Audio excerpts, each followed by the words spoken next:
Bientôt le jour se lèvera, la lumière en ta nuit jaillira. Bientôt le jour se lèvera et l'amour en ton cœur chantera. C'est le jour du Seigneur, c'est le jour de sa joie, et sur terre la paix du ciel. Bientôt, Seigneur, ton jour viendra. Bientôt, Seigneur Jésus.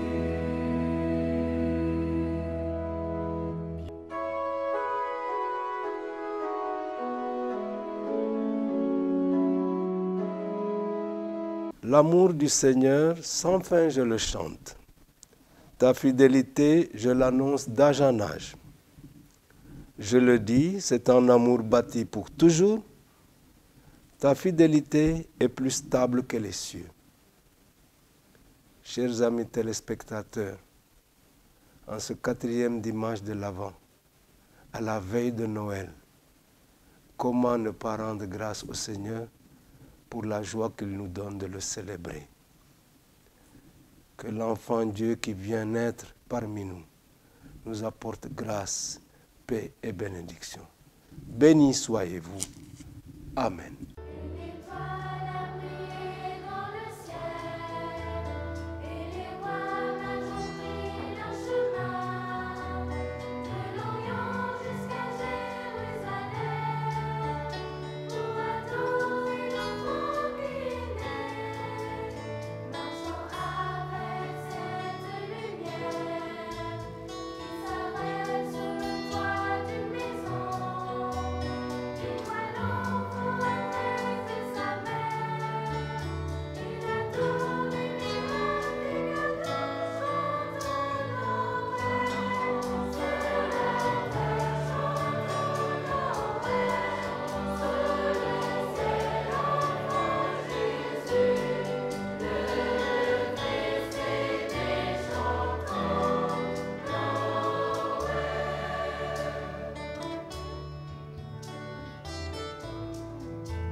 Fidèles téléspectateurs, bonjour.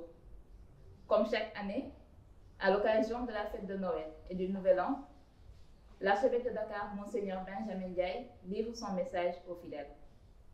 C'est à cette occasion que nous sommes heureux aujourd'hui d'être avec son Excellence qui nous fait l'honneur de nous accueillir chez lui. Bonjour, Monseigneur. Bonjour à vous. J'ai la joie également de partager ce plateau avec M. Philippe Abraham Tine, président du Conseil national du laïcat. Bonjour Philippe. Et bonjour, Mme Diaye. Voilà, merci, Excellence, de nous accueillir chez vous dans votre résidence, les Badamiers.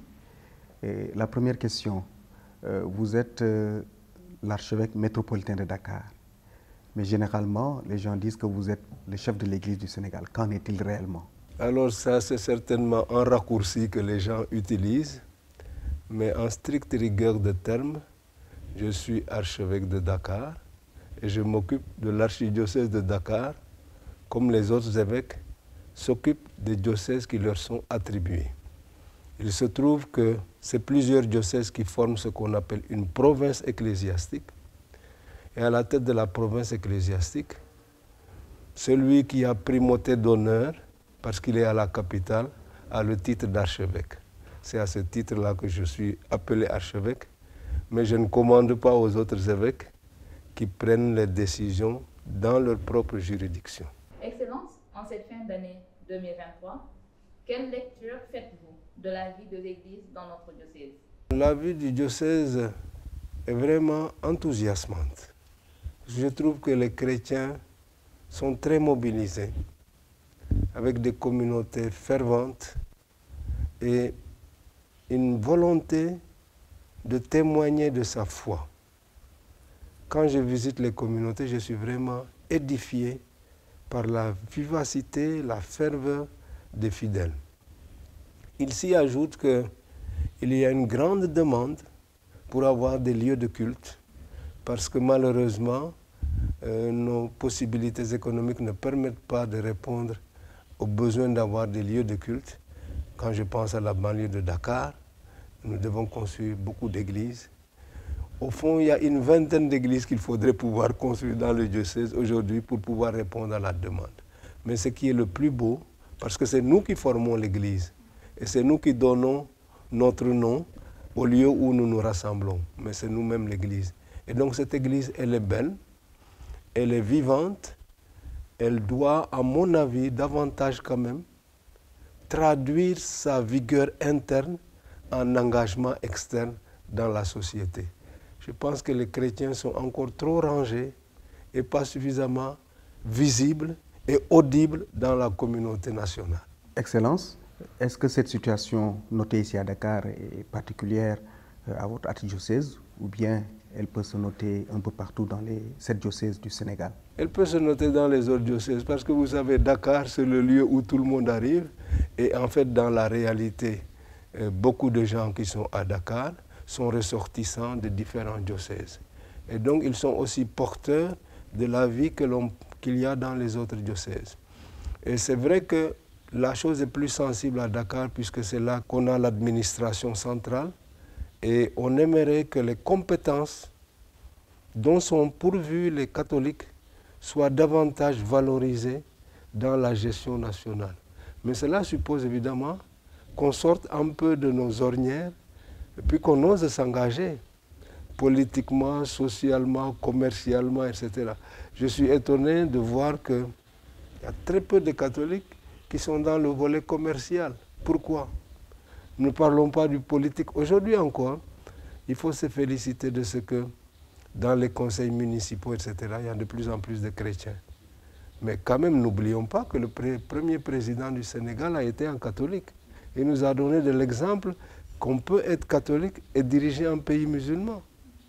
Je pense que donc nous avons là des grands défis d'engagement. Et surtout la jeunesse, parce que je crois que dans quelques semaines, nous allons nous retrouver à Saint-Louis, autour des Journées mondiales de la jeunesse. Les jeunes seront là pour recevoir des messages d'espérance. Parce qu'aujourd'hui, face à la fuite de cette jeunesse qui cherche d'autres prairies ailleurs, je pense que ce sera une occasion favorable. Oui, je crois que le thème de ces JMJ est très porteur, témoin de l'espérance. De quelle espérance sommes-nous porteurs aujourd'hui? J'ai bien peur qu'on ait plus de la désespérance que de l'espérance. Et comment il faut faire naître l'espérance, je pense que c'est vraiment la grande préoccupation qui doit nous habiter. Et en tenant compte des réalités sociales. Quand on vous dit que la moitié de la population du Sénégal a 19 ans, c'est quand même quelque chose qui vous interpelle en termes de défis pour répondre à la jeunesse. Et donc, nous avons nos mouvements d'action catholique, etc. Mais on se rend compte qu'il y a un débordement dans tous les sens par rapport à ces mouvements d'action catholique. Comment notre Église peut répondre aux défis d'aujourd'hui par rapport à une nouvelle civilisation qui est marquée par les réseaux sociaux, par toutes les techniques qui sont liées à l'informatique. Maintenant, on parle d'intelligence artificielle. Donc, ça veut dire que les possibilités de se connecter les uns aux autres sont multiples, mais se connecter pour dire quoi? Pour faire quoi? Il faut qu'il y ait un contenu.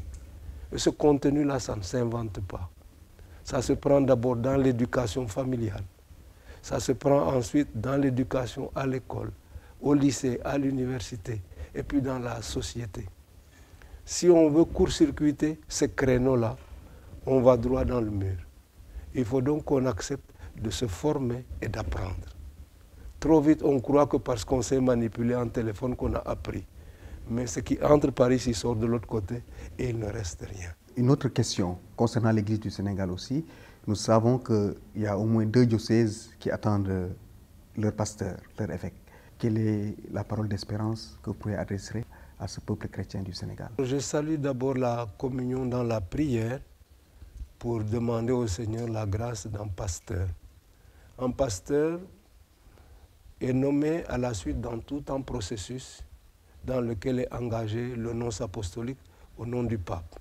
Cela signifie qu'il y a un certain nombre d'enquêtes qui sont faites et dont le contenu sont transmis à Rome, étudiés de fond en comble pour savoir qui a le meilleur profil pour répondre à la mission. Ça peut prendre du temps, mais il faut que dans la recherche du pasteur, on fasse l'effort aussi de la prière pour que le Seigneur nous donne vraiment les pasteurs dont nous avons besoin. Mais c'est un besoin urgent d'avoir des pasteurs.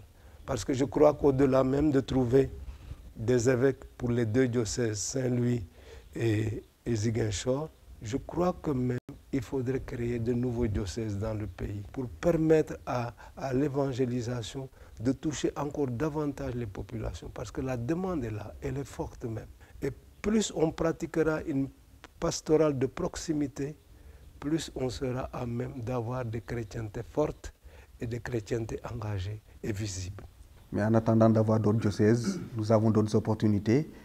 Ça se voit ailleurs, il y a des évêques auxiliaires ou coadjuteurs. Est-ce que vous pensez qu'au Sénégal, c'est possible d'avoir ces possibilités? Oui, un évêque auxiliaire est en fait nommé à la suite de la demande faite par l'évêque titulaire d'avoir un auxiliaire.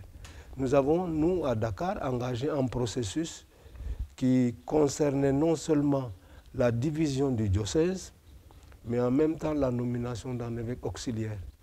Mais c'est à Rome d'aviser pour savoir qu'est-ce qui est le plus adéquat pour répondre aux situations. Monseigneur, depuis 2021, le pape François a convoqué un synode sur la synodalité. Quels sont les enjeux d'une telle initiative? Comme les documents romains l'ont bien montré, quand on dit synode, ça veut dire marcher ensemble.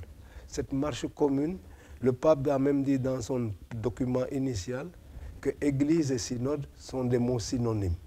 Donc il s'agit d'une démarche ecclésiale. Je crois que la nouveauté de ce que le pape propose, ce n'est pas tellement l'expérience synodale comme telle, puisque le synode qu'il convoque, on en est à la 16e édition, c'est un fruit du Concile Vatican II, mais comment le synode d'aujourd'hui doit répondre aux défis du monde actuel. C'est en cela que peut-être il y a de nouvelles démarches à entreprendre compte tenu des urgences. Par exemple, dans un pays comme le Sénégal, on s'est posé la question de savoir, notre Église est bien engagée dans l'éducation, la santé, la promotion humaine. Mais est-ce que dans la formation que nous donnons, nous savons répondre aux besoins des jeunes aujourd'hui? Des formations pratiques, techniques, qui permettent d'avoir un travail. Je pense donc que c'est tout cela qui est en jeu. Comment aussi nourrir la foi? Parce que là aussi on a besoin de formation. Comment vivre en communauté dans une certaine solidarité? Parce que bon, nous les chrétiens, on est bien rangés comme ça, on sait bien organiser les fêtes. Mais quelle est la solidarité interne qui nous unit pour pouvoir nous entraider? Donc, marcher ensemble, c'est être davantage témoin de la foi, de l'espérance et de l'amour. On n'est pas chrétien tout seul, on est chrétien avec les autres et il s'agit de marcher ensemble. Excellence, depuis quelques jours, nous avons une déclaration qui fait la une des journaux et dans les réseaux sociaux. Chacun donne son commentaire. C'est le dicaster pour la doctrine de la foi qui a fait une déclaration qui suggère de bénir les couples homosexuels. Quelle lecture faites-vous de cette déclaration? Mais avant, est-ce que vous pouvez nous parler un peu du dicaster? C'est quoi un dicaster? Quelle est sa place dans la structuration de la curie romaine? La curie romaine a une structure gouvernementale, si on peut dire. Et si le pape est l'équivalent du président, si on peut dire, il a un premier ministre qui se trouve être le secrétaire d'État que nous avons reçu récemment, le cardinal Parolin. Et il y a un certain nombre de ministères qu'on appelle dicastères. Et donc le dicaster qui s'occupe de la doctrine de la foi traite de manière très précise toutes les questions doctrinales dans lesquelles est engagée vraiment l'authenticité de la foi chrétienne catholique. Et donc ce dicaster, qu'on appelait d'ailleurs autrefois la congrégation de la doctrine de la foi, a le souci non seulement de veiller à l'orthodoxie de ce qui est confessé et enseigné, mais aussi à la pratique qui doit en résulter. Et c'est dans ce sens-là que je pense que ce dicaster est fort important comme bras droit pour aider le pape dans sa réflexion théologique en vue des fidèles. Puisque nous n'inventons pas le dogme, mais il faut pouvoir présenter le dogme de manière fiable et crédible. Comme nous l'avons vu, cette déclaration n'a pas laissé les personnes indifférentes. Beaucoup de choses ont été dites. Certainement, des experts ont parlé, des personnes moins expertes aussi ont parlé. Vous, en tant qu'archevêque métropolitain, quelle est votre lecture de cette déclaration? Je dois battre ma coulpe d'abord, parce qu'avant même d'avoir lu le document, j'étais pris un peu par les résumés qui sont donnés par la presse et de dire mais dans quoi le pape nous engage encore avec les controverses, comme si on voulait valider des unions qui ne sont pas admises dans la vie chrétienne. Or ça, c'est notre première attitude. Et je pense que les médias nous ont fait du tort en nous amenant à une lecture avec des œillères. Il faut donc prendre le temps de lire d'abord le document avant de vouloir se prononcer. Et à mon avis, le document est quand même très équilibré. J'ai bien retenu une chose qui m'a paru fondamentale. Il y a la bénédiction ascendante et la bénédiction descendante. La bénédiction ascendante, c'est nous qui faisons monter nos louanges vers Dieu. Nous le bénissons pour ce qu'il a fait, pour ceci, pour le bien que nous avons reçu de lui. Et la bénédiction descendante, c'est Dieu qui nous bénit. L'Église a mission de bénir au nom de Dieu. Mais cette bénédiction a plusieurs niveaux. Si c'est une bénédiction sacramentelle, elle obéit à la théologie des sacrements. S'il s'agit effectivement du mariage, on ne peut pas bénir deux personnes du même sexe dans le cadre d'un mariage. C'est homme et femme, nous dit la révélation. Mais ça ne veut pas dire qu'on ne peut pas prier pour les gens. Je vais vous donner une petite anecdote. Il y a quelques années, quand je célébrais la messe à la cathédrale, il y avait une fillette qui m'attendait toujours à la sortie. Elle me disait, tu as béni les fidèles à l'église. Maintenant, baisse-toi, je vais te bénir. Et donc, je me baissais et elle me faisait un beau signe de croix sur le front. Ça veut dire que nous avons mission d'intercéder les uns pour les autres. Et on peut donc bénir les autres. Combien de fidèles nous demandent tout le temps, bénissez-moi, même si vous avez béni ceci, chacun veut avoir sa bénédiction spéciale. Parce qu'au fond, les gens comptent sur la capacité d'intercession que vous avez pour leur obtenir du bien. De ce point de vue-là, nous pouvons prier pour tout le monde et bénir tout le monde. Mais on ne peut pas poser l'acte sacramentel d'un mariage et amener la confusion. Tout vient de là. Je pense que si on fait cette distinction-là, Il n'y a pas de raison qu'on ne prie pas pour les uns et les autres. Et moi, j'aime beaucoup l'image du pape qui dit que le berger, il doit être devant, au milieu et derrière son troupeau. Devant, il indique la direction. Au milieu, il sait sentir le climat qui prévaut dans la communauté. Et derrière, il pousse ceux qui sont les retardataires, qui ont des difficultés. Même dans la circulation, vous conduisez une voiture, vous savez qu'il y a des limitations de vitesse selon le type de véhicule que vous avez. Si vous êtes en véhicule rapide, vous pouvez peut-être faire du 110, mais si vous êtes en véhicule lourd, vous devez faire 70, c'est ça que... Mais chacun va donc à son rythme. Mais la bénédiction qui consiste à prier pour que le Seigneur donne des grâces à un tel ou à un tel, nous sommes tous commis à cela. Et il n'y a pas de ségrégation là-dessus. Je peux prier pour tout le monde, parce que tout le monde est une créature sacrée de Dieu. Et donc de ce point de vue-là, on doit le respect à l'autre. Même si on n'est pas d'accord sur ses orientations, on doit respecter son humanité. Mais la confusion vient du fait qu'on dise qu'un couple homosexuel, je pense que ça peut faire naître des interprétations. Déjà, individuellement, certainement, on peut prier, mais dès que les deux personnes se présentent, facilement, on fait la confusion. Les gens vous disent, ben, on est en train de les bénir, et des gens qui peut-être n'ont pas une belle lecture des choses peuvent comprendre que l'Église est d'accord avec ces bénédictions. Peut-être c'est là où on peut noter cette confusion. Lié à cela, d'ailleurs, j'insisterai sur le fait que peut-être le document est un peu orienté par rapport à des préoccupations dans le milieu occidental. Et donc, on peut avoir du mal à rentrer dans la problématique comme si on voulait nous amener à valider quelque chose que l'Église elle-même ne valide pas. Mais le document le dit très bien. En fait, le document dit qu'il ne s'agit pas d'actes sacramentels. Mais quelle peut être l'attitude d'un pasteur qui est confronté à cette situation où qu'il soit? Parce que même si le problème est moins sensible chez nous, mais c'est une réalité qui existe aussi chez nous. Est-ce que moi, le pasteur, je dois refuser de recevoir des gens comme cela? Non, je dois recevoir tout le monde. Tu es pasteur de toutes les brebis, tu es derrière pour pousser ceux qui ont du mal à marcher. Mais vous ne faites pas la confusion entre l'acte sacramentel et le fait de prier pour quelqu'un pour que Dieu lui donne des grâces. On a tous mission d'intercéder pour les uns et les autres.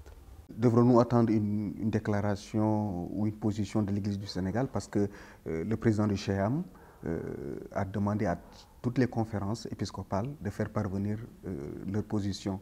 Est-ce qu'au niveau du Sénégal, quelque chose est préparé dans ce sens-là? Parce que les fidèles laïcs attendent aussi que nos pasteurs nous édifient sur la question, parce que beaucoup sont confus et un peu perdus. Alors, 2 évêques du Sénégal m'ont déjà appelé, comptant d'ailleurs sur cette déclaration de Noël pour un peu clarifier les choses. Comme nous avons une session en janvier, nous y reviendrons. Mais je voudrais rappeler à votre souvenir qu'en juin dernier, quand nous avons tenu notre session au Cap des Biches, dans la déclaration, le communiqué final que nous avons fait, il a été bien mentionné que nous ne validons évidemment pas des orientations sexuelles qui ne correspondent pas à ce que nous croyons être la volonté, le dessein de Dieu, le projet de Dieu sur l'homme. Mais de dire cela, c'est une chose.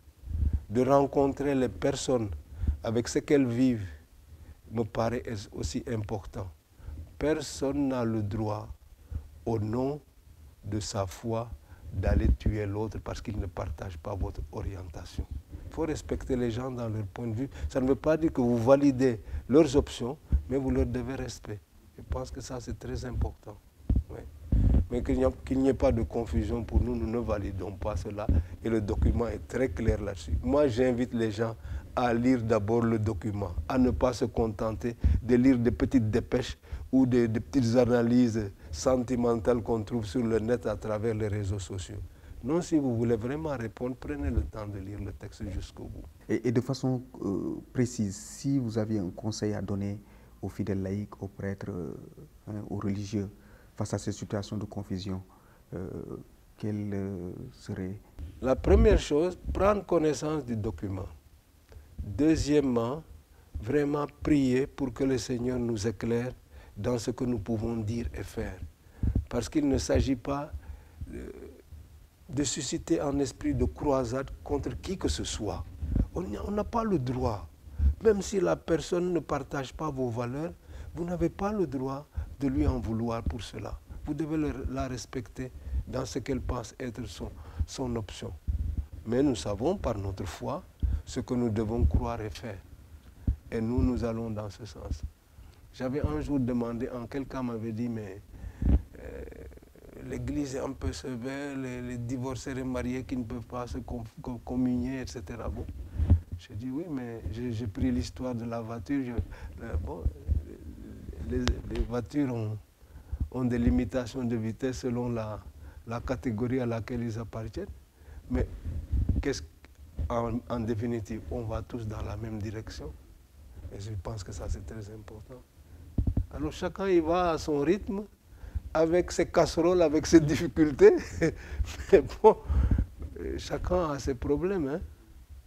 Mais ce qui est clair, c'est que sur le plan doctrinal, il ne pourrait s'agir d'une quelconque bénédiction qui pourrait valider une union qui ne serait pas une union matrimoniale entre un homme et une femme.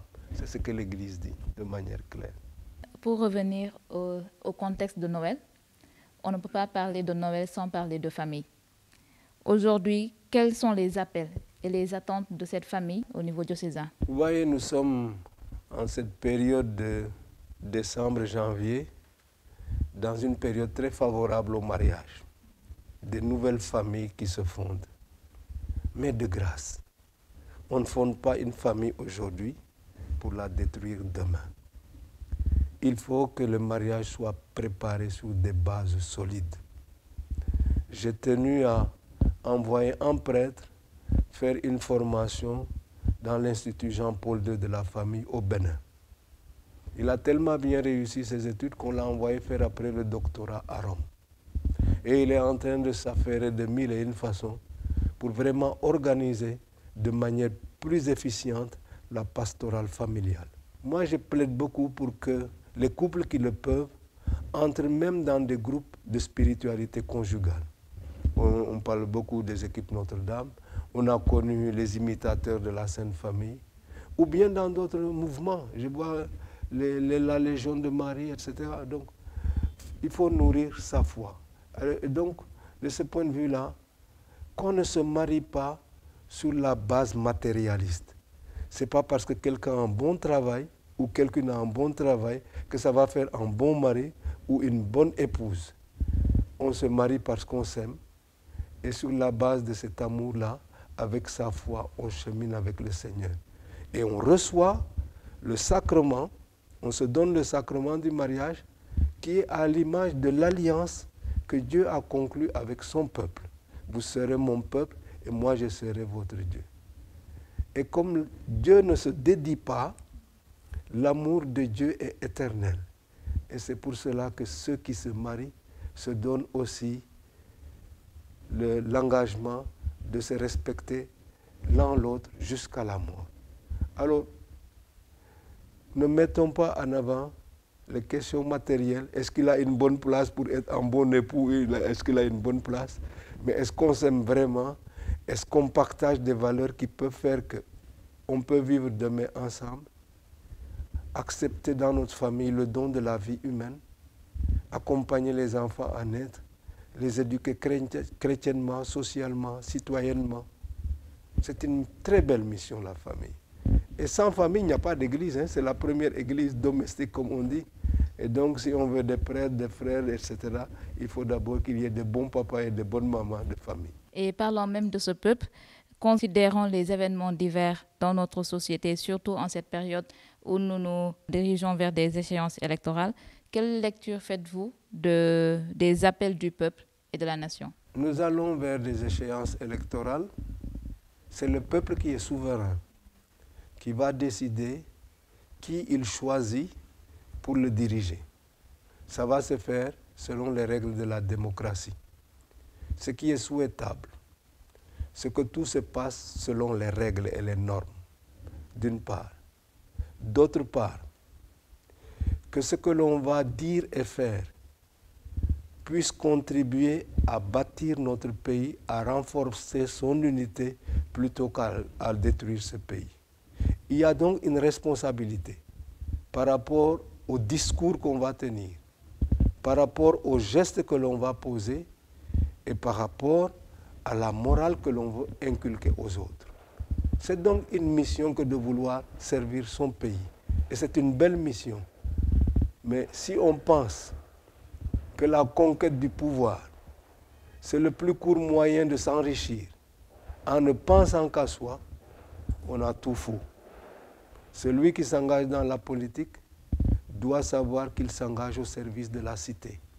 Et donc ce sont les besoins de la cité qui priment sur tout le reste.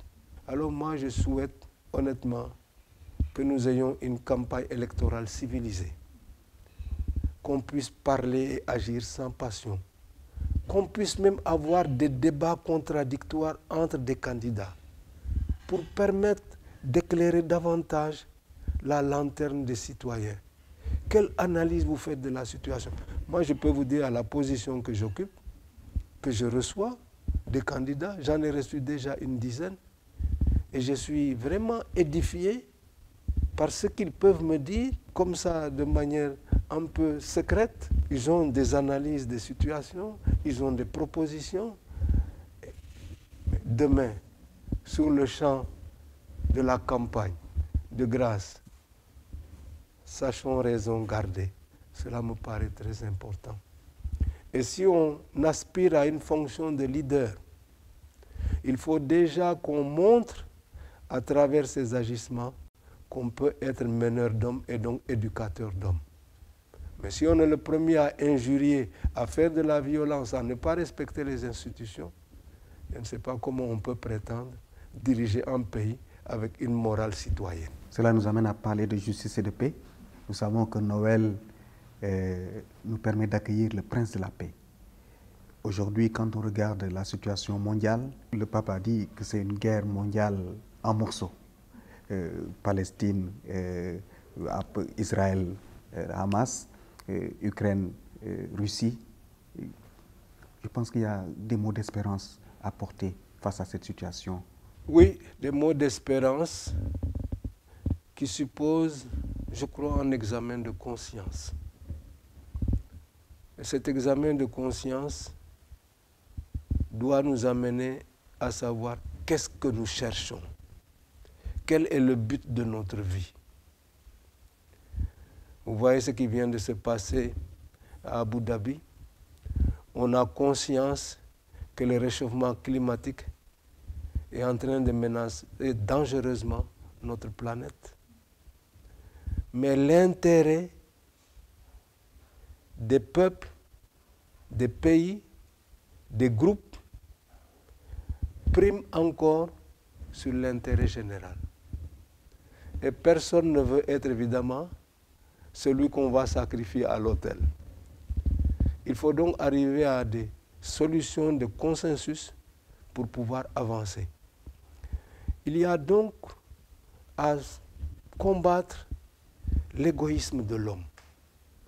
Si je pense que moi, on ne peut pas aller bien loin. Mais si je pense nous, comme je l'ai appris déjà dans la famille, alors on peut construire quelque chose ensemble. Le nous, là, c'est des cercles concentriques de plus en plus éloignés. Alors, les guerres, elles viennent des passions, elles viennent de la bataille pour des intérêts économiques ou autres. Et une guerre, c'est vraiment la catastrophe. Je suis resté marqué par cette image d'une fillette à Gaza, victime de bombardements, amputée des 2 jambes, et qui, quand elle se réveille, crie qu'elle veut retrouver ses jambes. Qu'est-ce que nous allons faire de toutes ces victimes? De celles qui ont été les victimes de l'attentat du Hamas, de celles qui sont victimes aujourd'hui des bombardements israéliens. La force ne résout rien. Elle ne fait qu'augmenter la misère et la mort. Alors, je prie le Prince de la paix de changer notre cœur. Je prie le Prince de la paix de changer aussi nos esprits, nos mentalités. Je le prie vraiment de nous convertir. Moi, c'est la méditation que j'ai faite à l'occasion de cette Noël-là. Dieu a tellement compris qu'il s'il nous laisse tout seul, on ne va pas s'en sortir, qu'il est venu parmi nous. C'est comme cela que je comprends Noël. Monseigneur, par rapport même à ce message de Noël, ce message d'espérance, quel est aujourd'hui votre message pour ces familles, votre message pour la nation et votre message pour l'Église universelle? Mon message, comme je le fais souvent à l'occasion de Noël, c'est en direction des enfants. Les enfants sont les trésors de nos sociétés. Ils sont là, dans leur innocence, dans leur attente, prêts à apprendre, à grandir et à prendre leurs responsabilités. Et de nous savoir associer à leur croissance doit nous stimuler à les aider, à les respecter, à les promouvoir. Notre société doit donc se guérir de tous les méfaits dont les enfants sont victimes. Et les journaux sont là, qui montrent de mille et une façons tous les services que subissent les enfants. Même dans l'Église, on a dénoncé des attitudes ainsi. Il y a donc vraiment une conversion à faire par rapport à l'enfant. Ensuite, pour notre pays, évidemment, je demande la paix, comme je l'ai dit tout à l'heure, et que vraiment la prochaine campagne électorale nous permette de parler avec et d'agir avec raison et de maîtriser nos passions pour l'intérêt même de notre pays. Pour notre Église, je souhaite que ce Noël-là précipite le mouvement pour qu'il y en ait de nouveaux évêques. On en a besoin. Et pour mieux gérer les différentes communautés, je prie aussi pour que les chrétiens soient davantage visibles et audibles, pas seulement attendre que ce soit les chefs qui parlent, mais aussi que chacun à sa place joue pleinement son rôle. Je pense aux mamans, aux bébés qui vont naître. Je pense aux femmes qui attendent un enfant. Je pense à celles qui voudraient en avoir et qui ne peuvent pas l'avoir ou qui ne l'ont pas encore. Je pense aux malades qui sont dans les structures hospitalières, mais aussi dans les maisons, aux personnes âgées. Noël, c'est une fête familiale. Alors je souhaite qu'avec le Prince de la paix, nous n'excluions personne de cette fête de Noël, mais que ça soit la paix pour tout le monde. Merci, Excellence, pour ces paroles d'espérance. Et aujourd'hui, tous les chrétiens, tous les hommes de bonne volonté ont besoin d'entendre ces paroles. Parce que les gens sont confus, on n'a plus tellement de repères.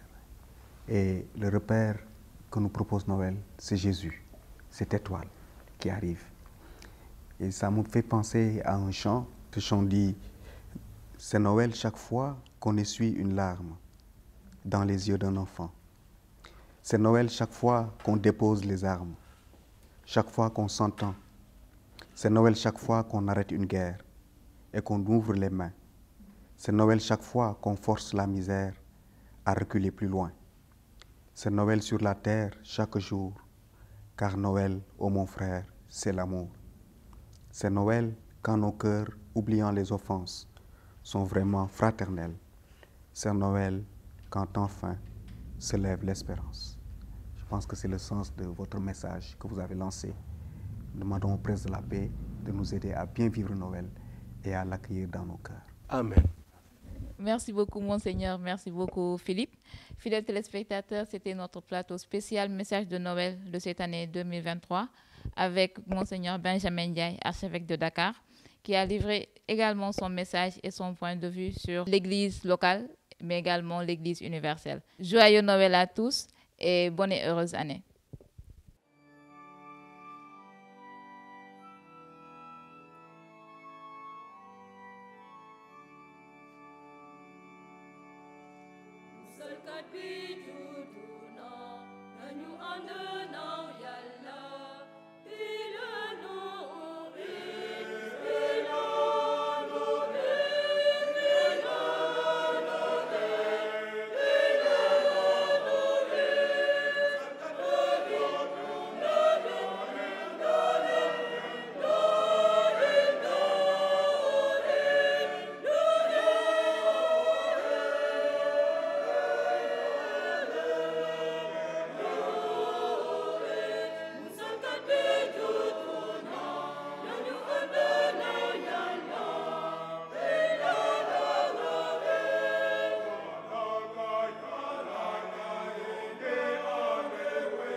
Vous venez de suivre l'émission Jour du Seigneur. Merci pour votre attention. Que l'Emmanuel qui vient habite chez vous et dans vos cœurs, qu'il vous transforme et vous apporte la paix. Bon dimanche à vous. C'est le jour du Seigneur, c'est le